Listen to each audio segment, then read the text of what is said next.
the doctrine of the elders. Theravada, Pali, Thero elders plus Vada word, doctrine. The doctrine of the elders, is the name for the school of Buddhism that draws its scriptural inspiration from the Pali Canon, or Tipitaka, which scholars generally accept as the oldest record of the Buddha's teachings. For many centuries, Theravada has been the predominant religion of Sri Lanka, Burma, and Thailand. Today Theravada Buddhists number over 100 million worldwide. In recent decades Theravada has begun to take root in the West, primarily in Europe and the USA. The many names of Theravada. Theravada Buddhism goes by many names. The Buddha himself called the religion he founded Dhamma Vinaya, the doctrine and discipline, in reference to the two fundamental aspects of the system of ethical and spiritual training he taught. Owing to its historical dominance in southern Asia, Sri Lanka, Thailand, and Burma, Theravada is also identified as Southern Buddhism, in contrast to Northern Buddhism, which migrated northwards from India into China, Tibet, Japan, and Korea. Theravada is often equated with Hinayana, the lesser vehicle, in contrast to Mahayana, the greater vehicle, which is usually a synonym for Tibetan Buddhism, Zen, Khyun, and other expressions of Northern Buddhism. The use of Hinayana as a pejorative has its origins in the early schisms within the monastic community that ultimately led to the emergence of what would later become Mahayana. Today scholars of many persuasions use the term Hinayana without pejorative intent. Pali, the language of Theravada. The language of the Theravada canonical texts is Pali, a relative of Magadhi, a language probably spoken in central India during the Buddha's time. Most of the sermons the Buddha delivered were memorized by Ananda, the Buddha's cousin and close personal attendant. Shortly after, ca.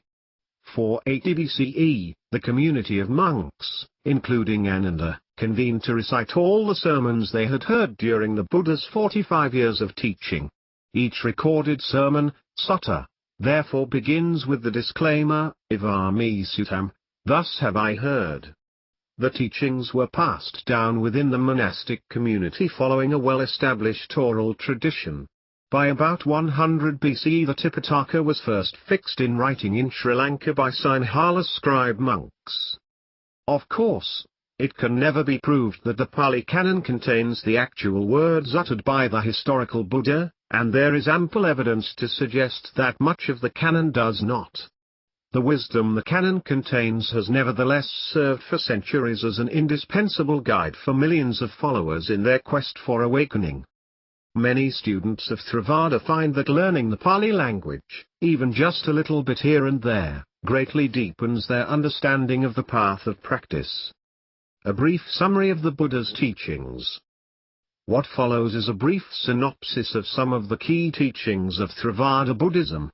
I've left out a great deal, but I hope that even this rough outline will be enough to get you started in your exploration.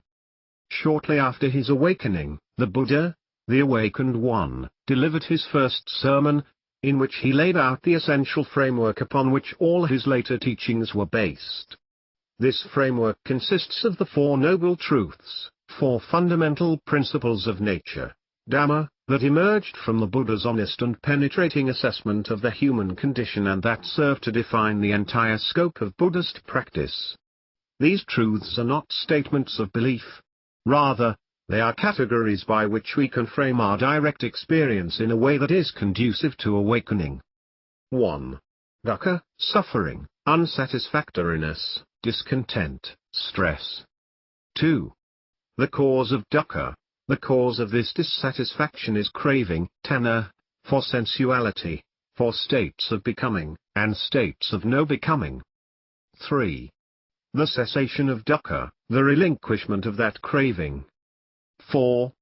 The path of practice leading to the cessation of dukkha, the Noble Eightfold Path of right view, right resolve, right speech, right action, right livelihood, right effort, right mindfulness, and right concentration. To each of these noble truths the Buddha assigned a specific task which the practitioner is to carry out. The first noble truth is to be comprehended, the second is to be abandoned, The third is to be realized, the fourth is to be developed. The full realization of the third noble truth paves the way for the direct penetration of Nibbana, Sanskrit, Nirvana, the transcendent freedom that stands as the final goal of all the Buddha's teachings. The last of the Noble Truths, the Noble Eightfold Path, contains a prescription for the relief of our unhappiness and for our eventual release, once and for all, from the painful and wearisome cycle of birth and death, samsara, to which, through our own ignorance, avijja, of the Four Noble Truths, we have been bound for countless eons. The Noble Eightfold Path offers a comprehensive practical guide to the development of those wholesome qualities and skills in the human heart that must be cultivated in order to bring the practitioner to the final goal, the supreme freedom and happiness of Nibbana. In practice, the Buddha taught the Noble Eightfold Path to his followers according to a gradual system of training, beginning with the development of sila, or virtue, right speech, right action, and right livelihood, which are summarized in practical form by the 5 precepts, followed by the development of samadhi, or concentration and mental cultivation, right effort, right mindfulness, and right concentration, culminating in the full development of panna, on wisdom, right view and right resolve. The practice of dana, generosity, serves as a support at every step along the path, as it can help erode the heart's habitual tendencies towards craving and as it can teach valuable lessons about the causes and results of one's actions, kamma. Progress along the path does not follow a simple linear trajectory. Rather, development of each aspect of the Noble Eightfold Path encourages the refinement and strengthening of the others, leading the practitioner ever forward in an upward spiral of spiritual maturity that culminates in awakening. Seen from another point of view, the long journey on the path to awakening begins in earnest with the first tentative stirrings of right view, the first flickerings of wisdom by which one recognizes both the validity of the first noble truth and the inevitability of the law of kamma, Sanskrit, karma, the universal law of cause and effect. Once one begins to see that harmful actions inevitably bring about harmful results, and wholesome actions ultimately bring about wholesome results, the desire naturally grows to live a skillful, morally upright life, to take seriously the practice of sila. The confidence built from this preliminary understanding inclines the follower to place an even greater trust in the teachings. The follower becomes a Buddhist upon expressing an inner resolve to take refuge in the triple gem, the Buddha, both the historical Buddha and one's own innate potential for awakening, the Dhamma, both the teachings of the historical Buddha and the ultimate truth towards which they point, and the Sangha, both the monastic community that has protected the teachings and put them into practice since the Buddha's day, and all those who have achieved at least some degree of awakening. With one's feet thus firmly planted on the ground by taking refuge, and with the help of an admirable friend, Kalyanamitta, to help show the way, one can set out along the path, confident that one is indeed following in the footsteps left by the Buddha himself. Buddhism is sometimes naively criticized as a negative or pessimistic religion and philosophy. After all, so the argument goes, life is not all misery and disappointment, it offers many kinds of joy and happiness. Why then this pessimistic Buddhist obsession with unsatisfactoriness and suffering? The Buddha based his teachings on a frank assessment of our plight as humans. There is unsatisfactoriness and suffering in the world. No one can argue this fact. Were the Buddha's teachings to stop there, we might indeed regard them as pessimistic and life as utterly hopeless.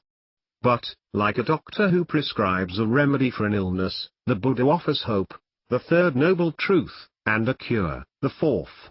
The Buddha's teachings thus give cause for an extraordinary degree of optimism in a complex, confusing, and difficult world. One modern teacher summed it up well: Buddhism is the serious pursuit of happiness. The Buddha claimed that the awakening he rediscovered is accessible to anyone willing to put forth the effort and commitment required to pursue the Noble Eightfold Path to its end. It is up to each of us individually to put that claim to the test. Theravada comes west. Until the late 19th century, The teachings of Theravada were little known outside of Southern and Southeast Asia, where they had flourished for some 2.5 millennia. In the last century, however, the West has begun to take notice of Theravada's unique spiritual legacy and teachings of awakening. In recent decades, this interest has swelled, with the monastic Sangha from the various schools within Theravada establishing dozens of monasteries across Europe and North America. In addition, a growing number of lay meditation centers in the West, operating independently of the Sangha, currently strain to meet the demands of laymen and women, Buddhist and otherwise, seeking to learn selected aspects of the Buddha's teachings. The turn of the 21st century presents both opportunities and dangers for Theravada in the West. Will the Buddha's teachings be patiently studied and put into practice, so that they may be allowed to establish deep roots in Western soil, for the benefit of many generations to come? Will the current popular climate of openness and cross-fertilization between spiritual traditions lead to the emergence of a strong new form of Buddhist practice unique to the modern era, or will it simply lead to the dilution and confusion of these priceless teachings? These are open questions, only time will tell. Fortunately, the Buddha left us with some very clear and simple guidelines to help us find our way through the perplexing maze of purportedly Buddhist teachings that are available to us today. Whenever you find yourself questioning the authenticity of a particular teaching, heed well the Buddha's advice to his stepmother. The qualities of which you may know, these qualities lead to passion, not to dispassion, to being fettered, not to being unfettered, to accumulating, not to shedding, to self-aggrandizement, not to modesty, to discontent, not to contentment, to entanglement, not to seclusion, to laziness, not to aroused persistence, to being burdensome, not to being unburdensome. You may definitely hold, this is not the Dhamma, this is not the Vinaya, this is not the teacher's instruction. As for the qualities of which you may know, these qualities lead to dispassion, not to passion, to being unfettered, not to being fettered, to shedding, not to accumulating, to modesty, not to self-aggrandizement, to contentment, not to discontent, to seclusion, not to entanglement, to aroused persistence, not to laziness, to being unburdensome, not to being burdensome. You may definitely hold, this is the Dhamma, this is the Vinaya, this is the teacher's instruction.